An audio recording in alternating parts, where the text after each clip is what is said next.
So let's just practice putting all these pieces together one last time on how to sketch these curves. And we had talked about the four-step process before, back in section 12.2. This says final version. So let's just make sure we've got all the pieces we need. First of all, you will notice we start by simply analyzing the original function. And to do that, make sure you identify the domain. Remember, especially if it's rational, if there's a fraction there, then you're going to have most likely an asymptote wherever your denominator is equal to 0. You're going to have some values that you have to exclude in the domain. How do you find intercepts? Do you guys remember? How do you find the y-intercept? You put what number in for x? 0 in for x. That finds your y-intercept. To find x-intercepts, you have to set, y equal to 0, and then many times it's a matter of factoring in order to find what those x-intercepts would be. If it's something that you can't factor easily, you potentially might have the quadratic equation formula you could use, but I'm not going to require you to do that in this course. I'm just going to mention that's one way you could find it. And then remember, if you have a fraction, there may be some asymptotes, so you'd want to identify those if you have them. Now, after you've looked at your original function, what does step 2 say find? Your first derivative. Once you find your first derivative, that would tell you where your critical values are, because we set the first derivative equal to what? Oh, come on. Equal to what number? 0. And that's how we find what the critical values are. What do we use to determine if they're potential maximums or minimums? Sign chart. Very good. And so after we do the sign chart and we see if we've got any change between where the function is increasing and where the function is decreasing, that would tell us if we have any maximums or minimums. After that, find your second derivative. Set it equal to 0 to find your possible inflection points, and then do a sign chart for your second derivative. That would tell us about concavity. We would be able to see where is the interval concave up or concave down, and where do those inflection points occur if we have any. And the last step is just putting all this information together. Now, there is one other thing that I don't know why they leave it off on step 1. What's the one thing not listed that we've used to help us sketch the graph? Besides domain, in behavior. Excellent. I would also find in behavior in step 1.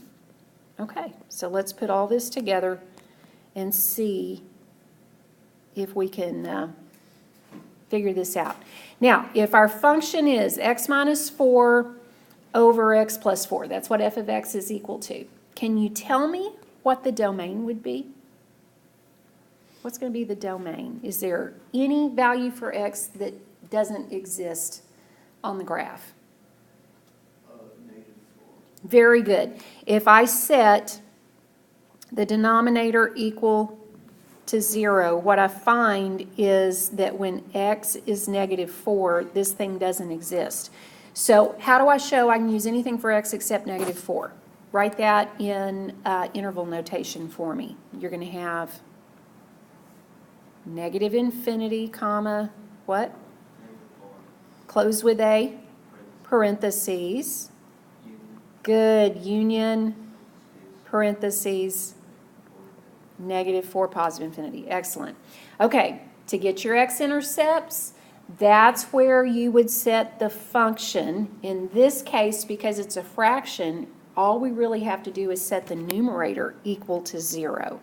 So the only way that a fraction can equal 0 is if the numerator equals 0.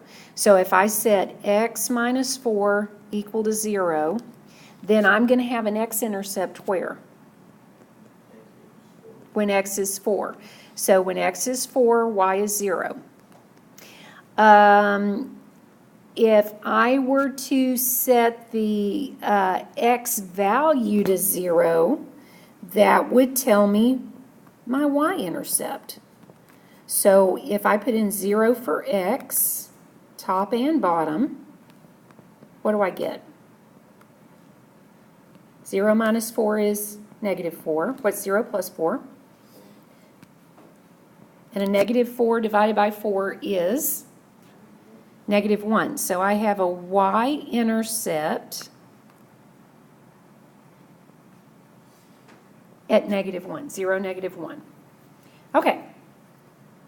Did we have a vertical asymptote on this graph?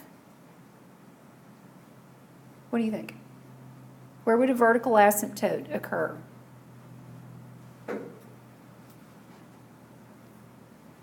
Can I have a vertical asymptote if I don't have a fraction?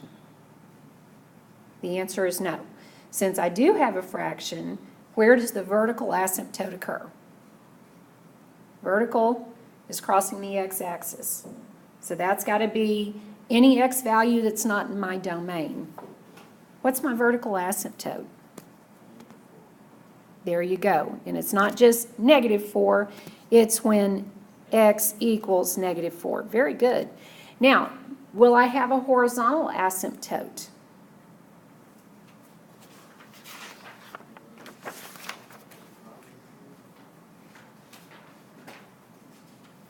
Well, my horizontal asymptote would occur, if you remember, when there's a fraction, we look at the ratio of those lead terms.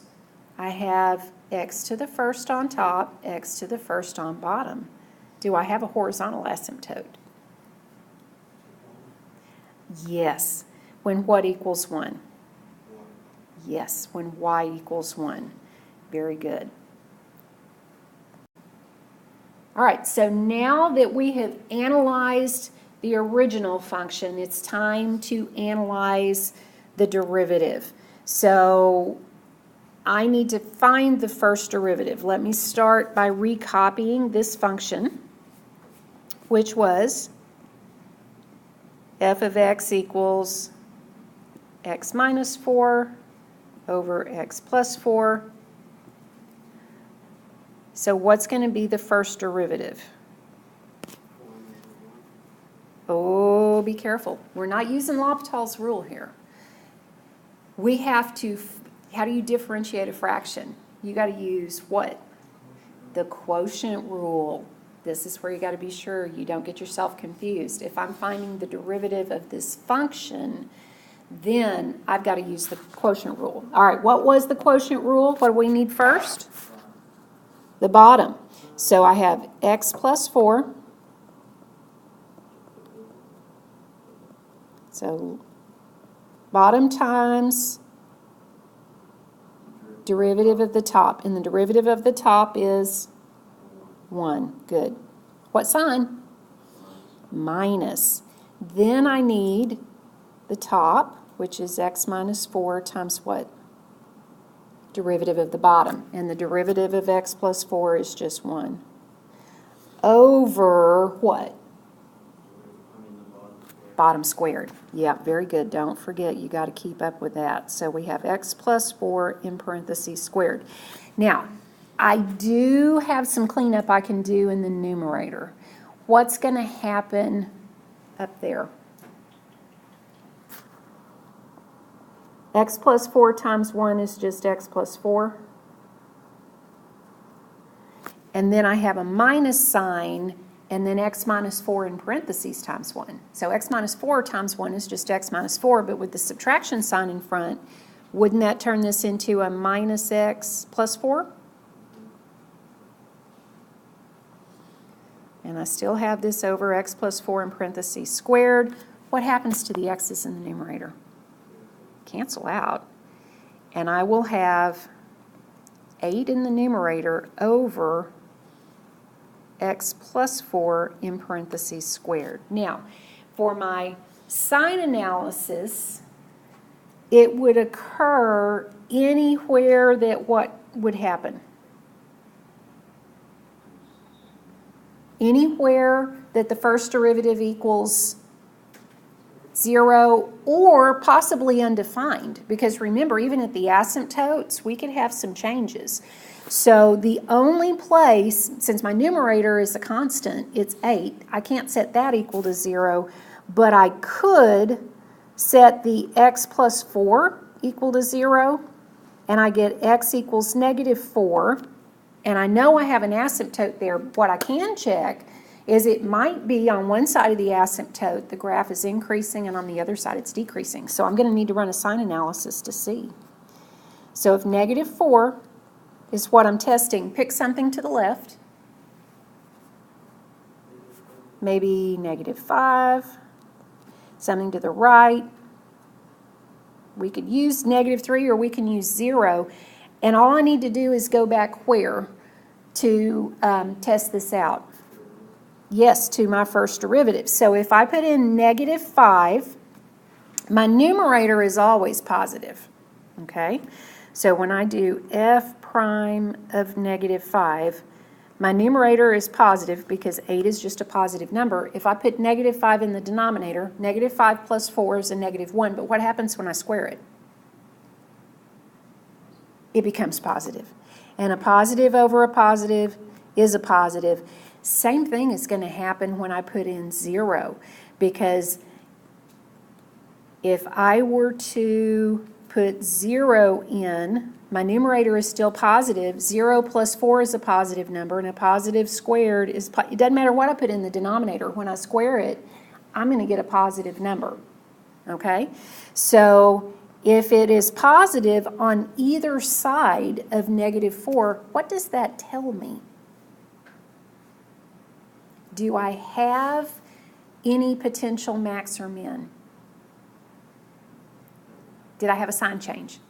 No. So if I didn't have a sign change, I have no max or min. And this function is doing what over the entire domain? Increasing or decreasing? Yeah, so it increases from -infinity to -4, union -4 to positive infinity. So I have found everything that I need related to this first derivative. I have analyzed it. Now let's analyze the second derivative. So to analyze the second derivative, I have to do what?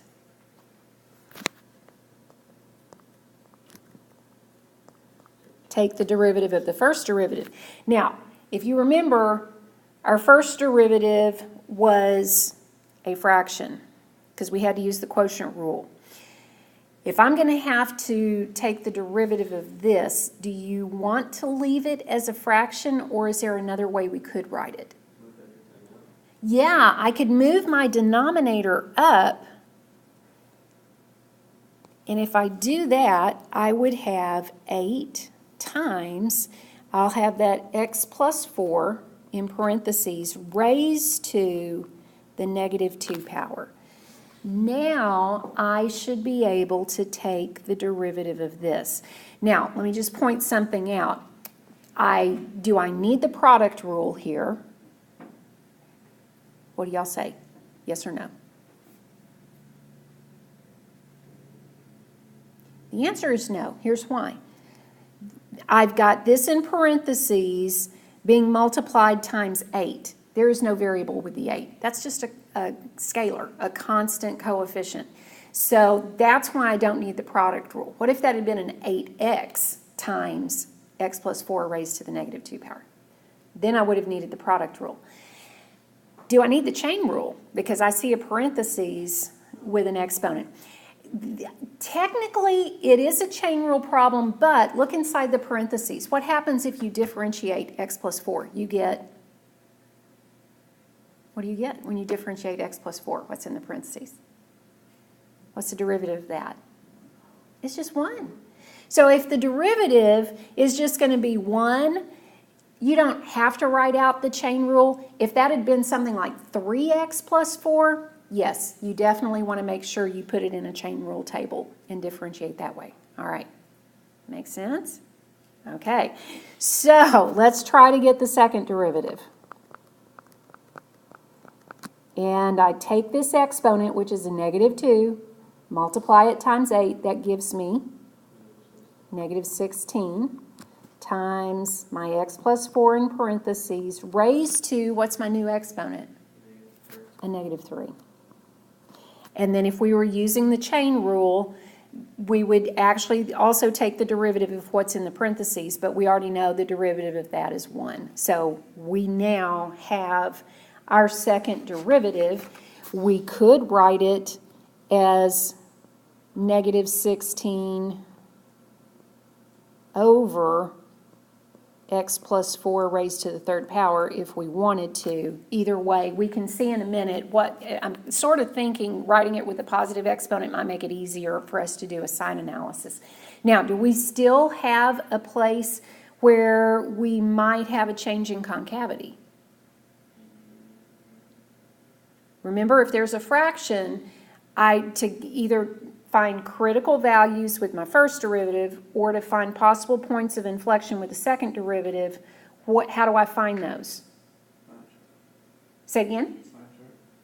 I will need a sign chart, but to get the points that I think might be, for instance, on this, the point of inflection, either the function equals 0 or the denominator equals 0, because I want to know where it is 0 or where it's undefined. So my only possible point of inflection would be where?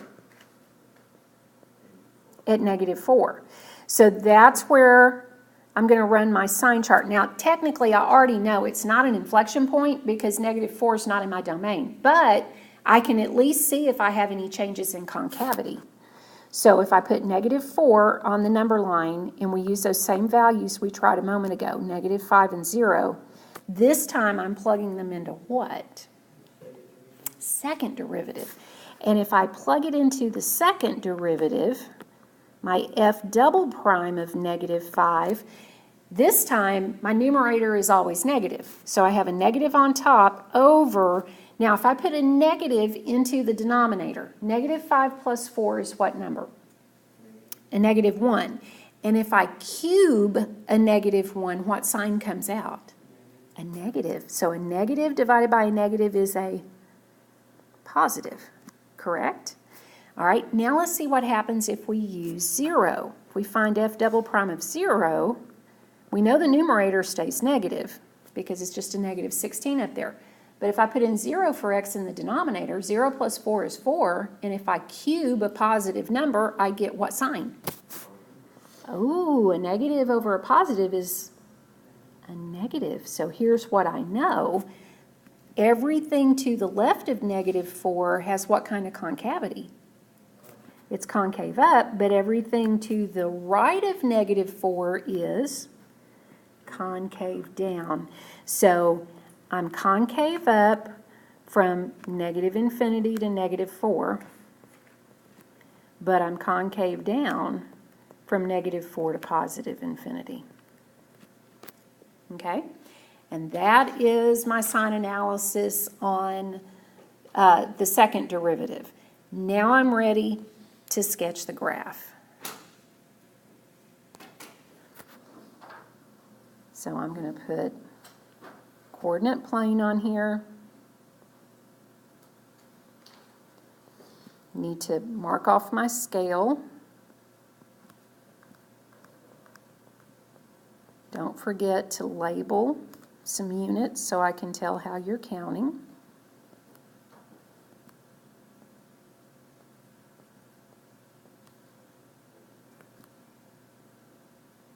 Okay.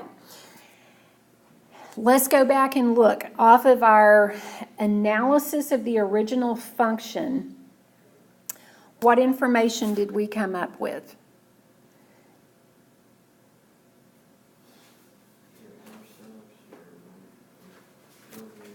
Yeah, so if we look back, we did have some intercepts. Our y-intercept was at 0, -1. So that's going to be right there. The x-intercept, yeah, that's right, okay. The x-intercept was where?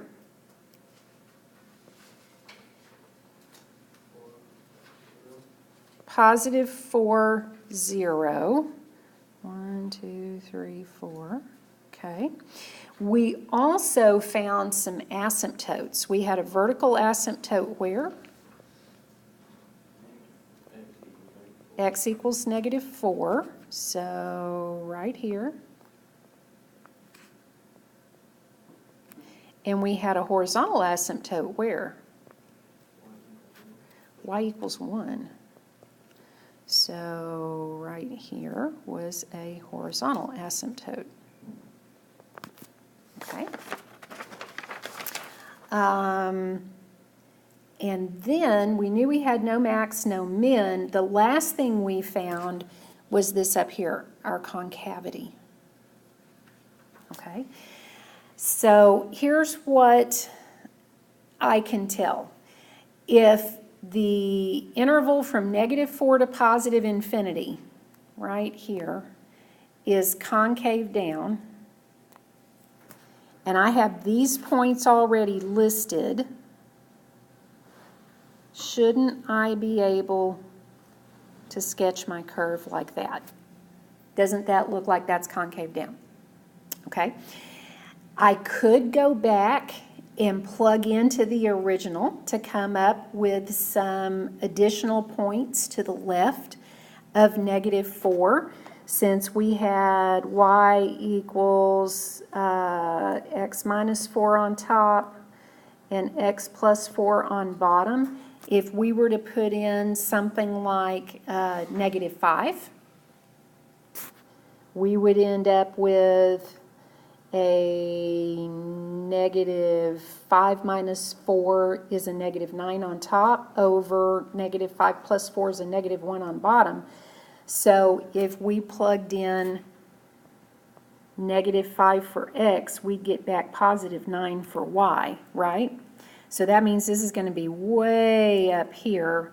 We've got a curve that's doing something like this on this side of our graph, and depending on how large we wanted to make this and how much time we would invest in it, we can actually get it on there very accurately, okay? But that's all the information we have on something like that. All righty?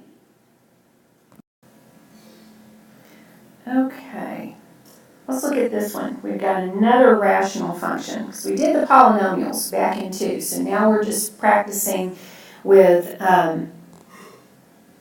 the rational functions. Let me see if I can erase this stray mark here. And we start by analyzing this original function. So see if you can tell me what my domain is going to be on this one. What do you think? Is there any value that's going to be excluded in my domain?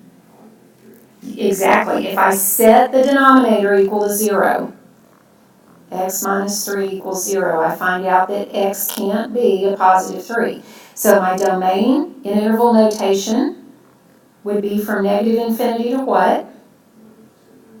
+3, close with a parentheses, good. Union, parentheses, +3 to +infinity. Now, let's see if we can find any intercepts. So let's start by plugging in 0 for x. And that would tell us about y-intercepts. So I'd have a -4 times 0 over 0 minus 3. What do I get back there?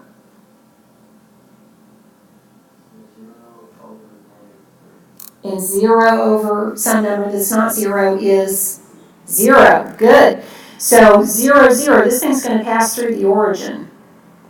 That's both my x-intercept and my y-intercept. I'm not going to have any other intercepts. Okay? Do we have any vertical asymptotes?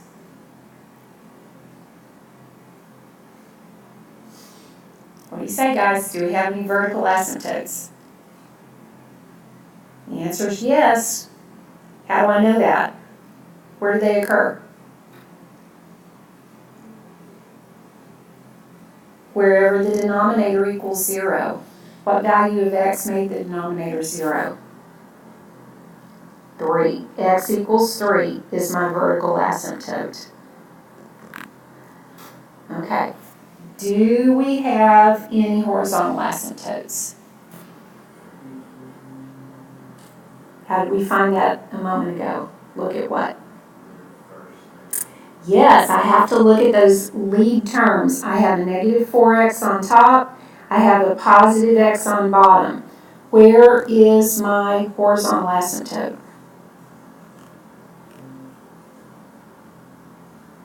I take the ratio of those coefficients because they have the same exponent, right? They're both raised to the first power. So negative 4 over 1 means y equals negative 4 has got to be my horizontal asymptote. Are you with me so far? Okay. Now it's time to analyze the first derivative. So let me recopy.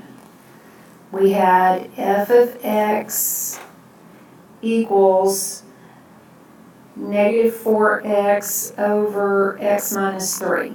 All right, so to get the first derivative, do you guys want to leave it in this form and use the quotient rule? Or do you want to change it and use the product rule? Okay, and we would need the product rule on this because it's not just a negative 4, it's a negative 4x, right? Okay, so if we rewrite it this way, we'd have negative 4x times x minus 3 to the negative 1 power, okay? Using the product rule, f prime of x is going to be first, which is what? Negative 4x times the derivative of the second. Now, the derivative of the second, this is kind of like the one we looked at a minute ago. It potentially could be a chain rule problem because I've got a parentheses that has x in it raised to an exponent. But look inside the parentheses. If I differentiate x minus 3, what do I get? 1. So I really don't have to write out chain rule, but if it had been any coefficient in front of the x besides a 1, I would have. So now let's take the derivative of the second. So x minus 3 raised to the negative 1 power becomes what? Negative 1 comes down. We have x minus 3 in parentheses raised to what power? Negative 2. Good. Then I need what sign? Plus. Product rule requires a plus sign. Then it's the second times the derivative of the first, right? So my second factor was x minus 3 to the negative 1 times what's the derivative of the first? Times the negative 4. Okay. Actually, I think you're going to find the cleanup on this is a little messier with product rule than it would have been with quotient rule. But it's good that we went through it because we did quotient rule a minute ago. All right, so we're going to have, notice what we can multiply together on this first one. What are we going to have? Negative 4x times negative 1 times x minus 3 to the negative 2. Can I multiply the negative 4x and the negative 1 together? Yes. So I'm going to get a positive 4x over, I'm going to go ahead and put the x minus 3 in the denominator and raise it to a positive 2 power. Okay. Plus, I've got what on top out of this when I multiply? I'm going to multiply this together, what's on top? And it's negative, isn't it? So I have a negative 4 on top over, I have an x minus 3 on the bottom, raised to the positive 1 power. Now the problem is, these are written as two separate fractions. If I want to put the fractions together, I would need to multiply this second one by another x minus 3 over x minus 3. That's legal, isn't it? So that I'd have a common denominator. And here's what's going to end up happening. If I distribute in the numerator, this is going to be a negative 4x, because I multiply negative 4 times x, and a negative 4 times a negative 3 is a positive 12, isn't it? Now, if I'm adding positive 4x plus negative 4x, what does that give me?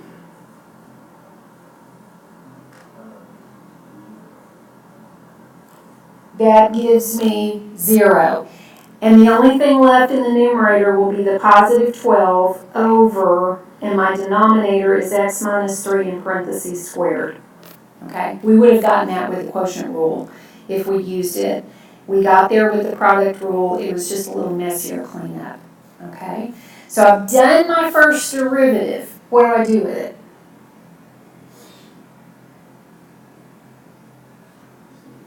I gotta set it equal to 0. And if I set this equal to 0, the numerator can't be 0, but can the denominator be 0? Yes, and if I set the denominator equal to 0, then my possible critical value would be what? When x is, which I happen to know is an asymptote. Should it be a max or a min? I mean, if I got an asymptote there, do you think it should be a max or a min? Is that possible? The answer is no, because it's actually not even in the domain. But I want you to see, if we pick some test points and we plug in, it's going to show us we don't get a change in sign. Obviously, there's not a max or a min there. So pick something to the left of 3. Maybe 0. Something to the right of 3. 4. Okay, let's see what happens. We need to take these test values and plug them into which function? Yeah, first derivative. So we need f prime of 0. Now, this is my first derivative right here. Okay? So if I plug in 0, again, I'm just looking at signs.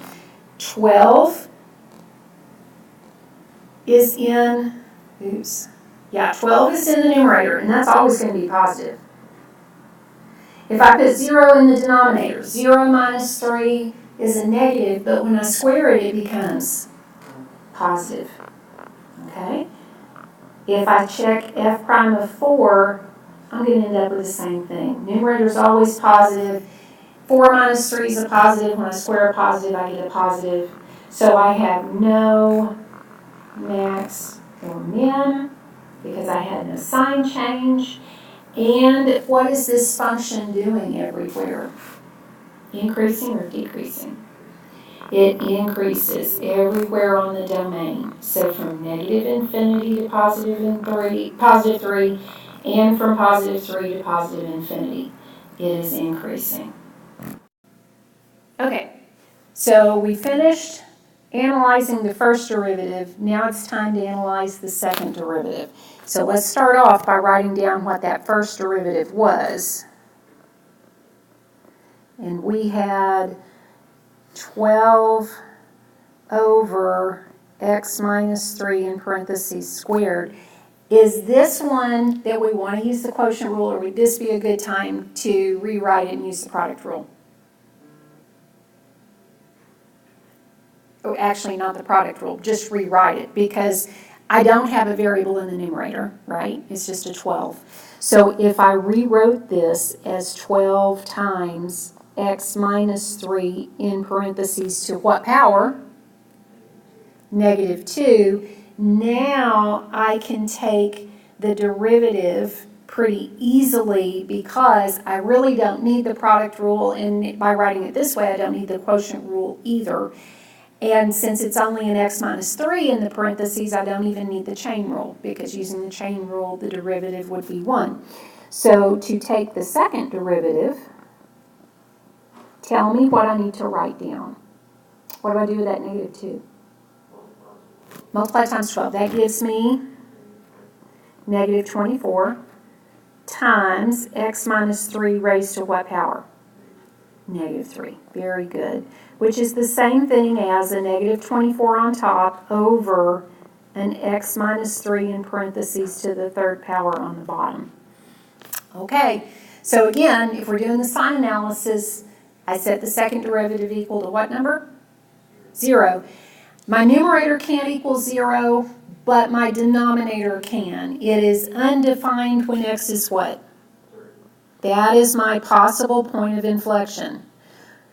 And technically, I know it's not really a point of inflection, but it will show me about concavity. So I need to see if this is going to be concave the same way on both sides of where this asymptote is. So if 3 is my value where I know it's possible that concavity changes, I'll pick, let's do what we did last time. Let's take 0 and 4, and we'll test them out. So f double prime of 0, if I go back to this second derivative right here in factored form, I already know my numerator is always negative. Now if I put in 0 in the denominator, 0 minus 3 is negative 3. And if I cube it, what sign comes out? Negative. So everything to the left of 3 is positive. Let's see what happens when we put in 4. I still have a negative on top because negative 24 is always negative. If I put a positive 4 in the denominator, 4 minus 3 is positive 1. What happens if you cube a positive number? So everything to the right of 3 is going to be negative. That means this is concave up from where to where? Oh, be careful. Where would it be concave up? Concave up? Yeah, it's where I get a plus sign up here. From negative infinity to positive 3. That's my concave up. It's concave down from positive 3 to positive infinity, right? Okay, last thing is to take all this information and sketch our graph. Okay. So let's transfer some of the information we had found. The only place we had an intercept was where? Remember? 0, 0? Where was our vertical asymptote? X equals positive 3. And we had a horizontal asymptote where? At where? Look back. Wasn't it y equals negative 4? Okay, so as far as my scale, I'm going to count by ones.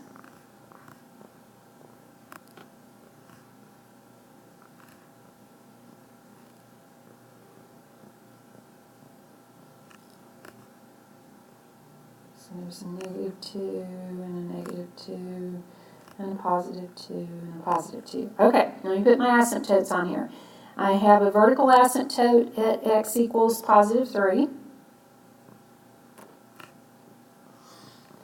And a horizontal asymptote at y equals negative 4.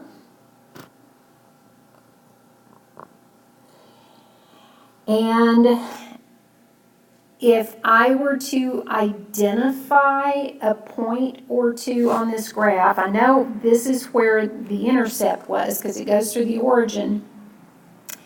Since everything to the left of positive 3 is concave up, and I know this point is here, this thing would have to go, this direction, wouldn't it? To be concave up. That would mean on the right side, and again, I could go back to the original function, which was y equals negative 4x over x minus 3, and I could plug in some value to the right of positive 3 to see what's going on in this region over here.